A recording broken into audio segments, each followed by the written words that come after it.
And Carmichael. Okay. Okay. I don't think like that. Where did BTS go? Hey. Woo! Come on. No, that's a good one. That's good. That's good. I listen to both, so it's cool. What's up, y'all? It's your girl, Porchia Marie. I also go by Master P. I am from West Memphis, Arkansas, and I've been residing in the ATL for 7 years.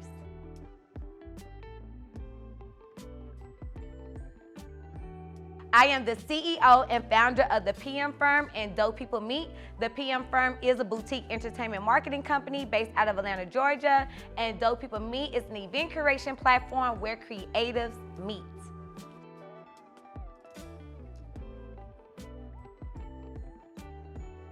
So back in 2018, I had this idea to start doing events in Atlanta. I felt like, my presence was becoming a little strong, but I was like, I need to do more. I want to do more. So I was thinking of, what can I do? I want to come up with an event. So I went to my mentor, Jason Reddy, to do this experience at the ASCAP office here in Atlanta. And he was just like, the initial idea was like, he felt like it was a carnival or something, and I was just trying to do too much in the space. And I was like, okay, he thought my idea was stupid, so I went back. I went to my car. I started driving around. When I'm in the car, I'm the most creative. So while I was driving around, I was like, okay, maybe I can do a mixer, but what should I call it? So at the time, I had a platform called DNA, Dope New Artists. So I was like, I want to play off of that so I can keep everything aligned. And then Dope People Meet came to me. I was like, it's a mixer, Dope People Meet, bam, that's it. So I went back to my mentor. He was like, I think it's dope, let's run it. He was like, I'm gonna open the doors to the ASCAP office, don't ask me for nothing else. Literally from my very first event, it was packed out. It was so packed. It was hot. People had to go outside. It was a lot going on, but it was super successful. And from day one, I was packing out rooms all throughout Atlanta. We even took it to New York, to Brooklyn, packed out an event with Google. And then we also took it to Charlotte with Red Bull and did an event with South Coast Music Group, home of the baby. So I just knew at that moment that there's power within the brand of Dope People Meet. I partnered with Spinrilla, I partnered with K-Camp, I partnered with Red Bull, Google, Atlantic Records, A3C, and the list goes on. So from there, I was just like, you know what? I can create a space for creatives to meet other dope individuals and high executives in the space, because I didn't have that growing up. So how can I help influence the culture and help these millennials or these, students in college come up and be around the right people, around the right time, and just be able to prosper in their career?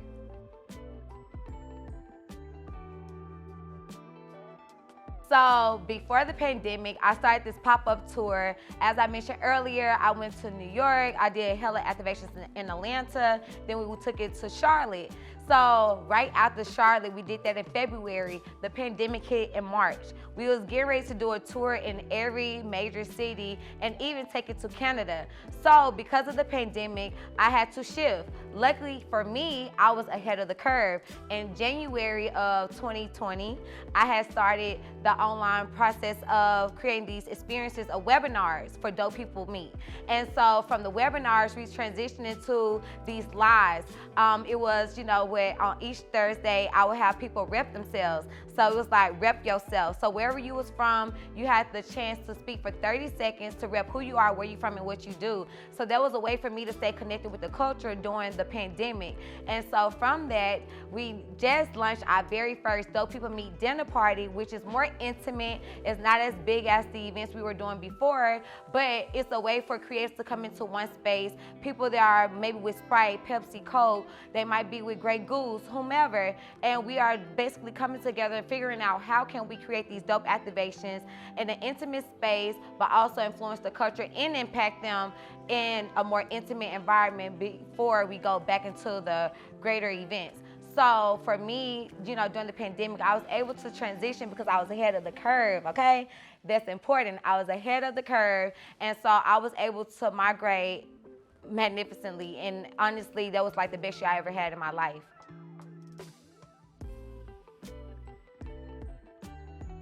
So during the pandemic, I was like, you know what?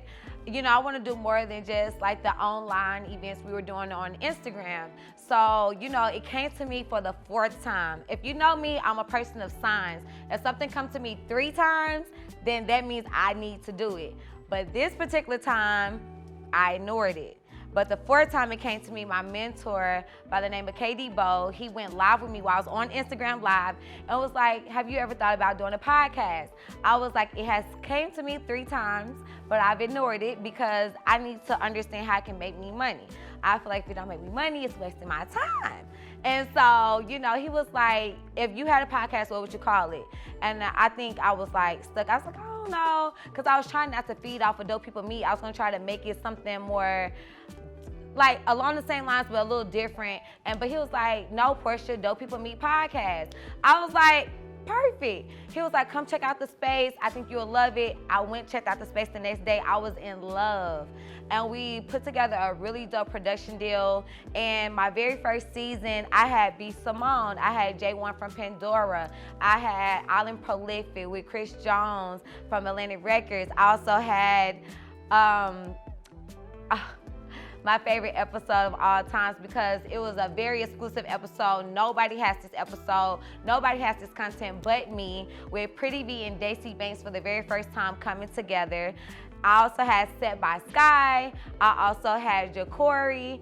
I had a lot of dope individuals. So we had 9 episodes on season 1. So make sure you guys go check that out at Dope People Meet on YouTube. We are there. We are visible. But it was very dope just, curating a podcast. It was a space that I was definitely ignoring. And when I got drawn into it, I actually saw that I loved this space. Like, it was really dope. I think it was the production. The production was just fire. So, don't nobody come for me because my production was top tier, honey, okay? It was top tier. So I really enjoyed the podcast space, and honestly, that's where I started. And, now I'm looking to launch season 2, but who knows where we may go.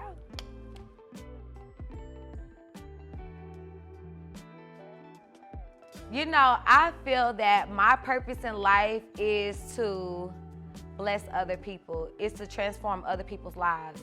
So I can speak on a client that I had at the top of the year. I started doing entertainment marketing for him. I was doing social media rollout content for him for his single Slow. His name is Levi Bloom. And literally within the 2nd month of us working together, I got him a label deal. And for me, that was major because it was like I've always wanted to be able to take a artist to a label because I had the relations. It was just I needed the talent. And so I thought it was really dope for me to be able to take this young boy, he's Caucasian, my very first Caucasian client. I think is really, really dope, from this small town in Kentucky to the world, because he's going to be huge. He's going to be the next Justin Bieber and beyond. So I thought it was really dope to, be able to take somebody from a small town to somewhere bigger. Even I had clients before him where I had to move from their small hometowns to come to Atlanta to expand their brand. But I really feel like my goal in life is to change people's lives. I get all the time feedback from the Dope People Meet platform, people that have came to my event, met these dope individuals, these top executives, these creators within their own space, where they was like, Porchia, thanks to you, I literally met my people. That was like, Porchia, you introduced me to people at Street Execs, and now I'm a part of all the 2 Chainz records, all his projects. Like, to me, that's life-changing. Like, I'm really changing people's lives without even knowing it. Like, I get so much great feedback. So I feel like my purpose in life, outside of becoming the top executive in the business, becoming the dopest curator of them all, I feel like my purpose is to change lives around me, period. Okay, so I'm gonna say this. I feel like people are trying to compare the two, Donda versus CLB, and I feel like there's no comparison. Kanye with Donda is like a whole different genre from Certified Lover Boy, to be honest. I feel like Donda has it's all about the production. It makes you feel like you at church. It makes you feel like you in a whole nother world, to be honest. And I'm not even a huge Kanye fan, but I applaud his creativity. I applaud, his craft. And I think Donda, the production is top tier. So you listen to Donda, I don't even see how you can compare it to Certified Lover Boy.